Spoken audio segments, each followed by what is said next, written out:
அன்பார்ந்த உழைக்கும் சொந்தங்களே, விடுதலை போராளிகளே, வணக்கம். தமிழக மக்கள் விடுதலை இயக்கத்தினுடைய பொதுச் செயலாளர் தங்க குமரவேல் பேசுகின்றேன். இந்த நடைபெற இருக்கின்ற இந்த சட்டமன்ற தேர்தல் குறித்து தமிழக மக்கள் விடுதலை இயக்கத்தின் நிலைப்பாடுகளை நாங்கள் அறிவித்திருக்கின்றோம். துண்டறிக்கைகளை போட்டிருக்கின்றோம், பிரச்சாரங்களை மேற்கொண்டு நடத்தி கொண்டிருக்கின்றோம். எங்களுடைய முழக்கம் என்பது, நாங்கள் தேர்தல் பாதையை முற்றிலும் நிராகரிக்கின்றோம். இது மக்கள் பிரச்சனையை தீர்க்காது என்று நம்புகின்றோம். அந்த வகையில் சோசியலிசமே மாற்று, மற்றதெல்லாம் ஏமாற்று என்கின்ற முழக்கத்தை முன்வைத்து தான் பிரச்சாரங்கள் நடைபெற்று கொண்டிருக்கின்றன. அதன் ஊடாகத்தான் இந்த பதிவை நாங்கள் எடுகின்றோம். இன்றைக்கு தேர்தல் களம் என்பது தீவிரமடைந்திருக்கின்றன. தேர்தல் கட்சிகள் ஓட்டுகளை பெறுவதற்காக தங்களுடைய முயற்சிகளை மேற்கொண்டிருக்கிறார்கள். அதில் அவர்கள் செய்கிறார்கள், அதில் நமக்கு என்று மாற்று கருத்து முடியாது. ஆனால் எங்களை பொறுத்தவரை நிலவும் இந்த பிரச்சனையாக இருந்தாலும் சரி, அல்லது பாசிச தாக்குதல்களாக இருந்தாலும் சரி, ஒடுக்குமுறைகளாக இருந்தாலும் சரி, இது முதலாளித்துவ சமூக அமைப்பில் ஏகாதிபத்திய காலகட்டத்தில் நடக்கும் என்பதில் மாற்று கருத்து கிடையாது. இந்த தேர்தல் கட்சியின் மூலமாக இந்த பிரச்சனைகளெல்லாம் ஒரு எல்லின் முனையளவு கூட மக்களின் உரிமைகளை பாதுகாக்க முடியும் என்கிற நம்பிக்கை எமது இயக்கத்திற்கு இல்லை. மார்க்சியமும் அப்படிதான் எங்களுக்கு வழிகாட்டுகிறது. நாங்கள் தான் ஏதோ புனிதமான இயக்கம் என்பதற்காக இந்த பதிவை நாங்கள் இடவில்லை. உண்மையில் மார்க்சியம் என்ன சொல்லுகிறதோ அதை தான் நாங்கள் அந்த அடிப்படையில் தான் நாங்கள் செயல்பட்டு கொண்டிருக்கின்றோம்.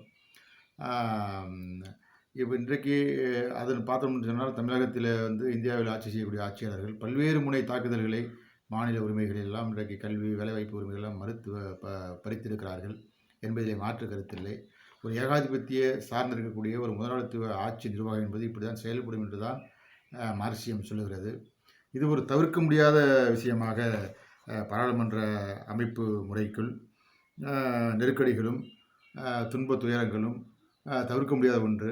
ஆனால் அதில் மாற்று கருத்தில், ஆனால் அதுக்கு மாற்று என்பது சோசியலிசம், புதிய ஜனநாயகம் என்பதெல்லாம் மறுத்து ஒரு பாசிசத்தை நாங்கள் எதிர்க்கின்றோம் என்கின்ற ஒரு ஒற்றை முழக்கத்தை வைத்து கொண்டு நாங்கள் ஒரு ஆதரிப்போம் என்பதுதான் எங்களுக்கு ஆச்சரியமாக இருக்கிறது. இது ஒரு மக்களுக்கு செய்யக்கூடிய துரோகமாக கூட நாங்கள் பார்க்கின்றோம். ஏனென்று சொன்னால், ஒரு விஷயத்தை அவர்கள் சொல்ல மறுக்கிறார்கள். அதாவது, இந்த முதலாளித்துவ ஜனநாயக அமைப்புக்குள் நெருக்கடிகள் எப்படி தவிர்க்க முடியாத ஒன்றோ, துன்ப துயரங்கள் தவிர்க்க முடியாத ஒன்றோ, அதே போன்று புரட்சியும் தவிர்க்க முடியாத ஒன்று என்று லெனின் அவர்கள் சொல்லுகிறார். அதை சொல்வதற்கு தயங்குகிறார்கள். கிராமங்கள் தோறும், வீதிகள் தோறும், கடைகளிலே இந்த துன்ப துயரங்களுக்கெல்லாம், இந்த ஒடுக்குமுறைக்கெல்லாம், நம்முடைய உரிமை பறிபோவதற்கெல்லாம் காரணம் இந்த முதலாளித்துவ அமைப்பு தான். அதற்கு மாற்று சோசியலிசம் என்கின்ற ஒரு பிரச்சாரத்தை ஒரு பேசு பொருளாக மாற்றுவதற்கு இருக்கக்கூடிய கட்சிகள் தயங்குகின்றன. முற்போக்கு பேசக்கூடிய கட்சிகள் நான் சொல்லிக் கொண்டிருக்கிறேன். கம்யூனிஸ்ட் பேசக்கூடிய கட்சிகள் தான் நான் சொல்லுகின்றேன். அவர்கள் செய்ய தயங்குகிறார்கள் என்று தான் நாங்கள் நினைக்கின்றோம். அந்த பணியை தான் நாங்கள் இப்பொழுது துவங்கி இருக்கின்றோம். ஒரு கிராமங்கள் தோறும், கடைகள் தோறும், வீதிகள் தோறும் இந்த பிரச்சனைகள்லாம், ஏன்னா நீங்கள் ஒன்றை நான் புரிந்து கொள்ள வேண்டும். இதுவரை நாம் போராடி பெற்ற உரிமைகள் அனைத்தும் இந்த தேர்தல் கட்சிகளால் நிறைவேறவில்லை. நீங்கள் ஜல்லிக்கட்டு போராட்டமாக இருந்தாலும் சரி, நெடுவாசல் போராட்டமாக இருந்தாலும் சரி, டெல்டா மாவட்டம் நடந்த ஹைட்ரோ கார்பன் போராட்டமாக இருந்தாலும் சரி, இப்படி மக்கள் விரோத சட்டங்களை எதிர்த்து மக்கள் தான் போராடுகிறார்களே தவிர, ஒரு கட்சி இந்த பிரச்சனையை இது மக்களுக்கு விரோதமான திட்டமாக இருக்கிறது, ஆகவே நாங்கள் இதை நடைபெற மாட்டோம் என்று அப்படியெல்லாம் எந்த கட்சி சொன்னதாக நம்மளுக்கு ஒன்றும் தெரியவில்லை. மக்கள் போராடின பிறகு அதுக்கு அறுவடை பண்ணுறதுக்கு சில கட்சிகள், பெரிய கட்சிகள் வந்தாலும் கூட மக்கள் தான் களத்தில் இருந்து போராடி கொண்டிருக்கிறார்கள். ஆகவே இந்த தேர்தல் பாதை மூலமாக நமக்கு எந்த தீர்வும் இல்லை நாங்கள் மனதார நம்புகிறோம். அந்த வகையிலே மாற்று என்பதை நாங்கள் சோசியலிசமாக வைக்கிறோம். ஆகவே இந்த பிரச்சாரம் நமக்கு துவங்கி இருக்கின்றோம். இதற்கு தமிழக மக்கள் ஆதரவளிக்க வேண்டும்.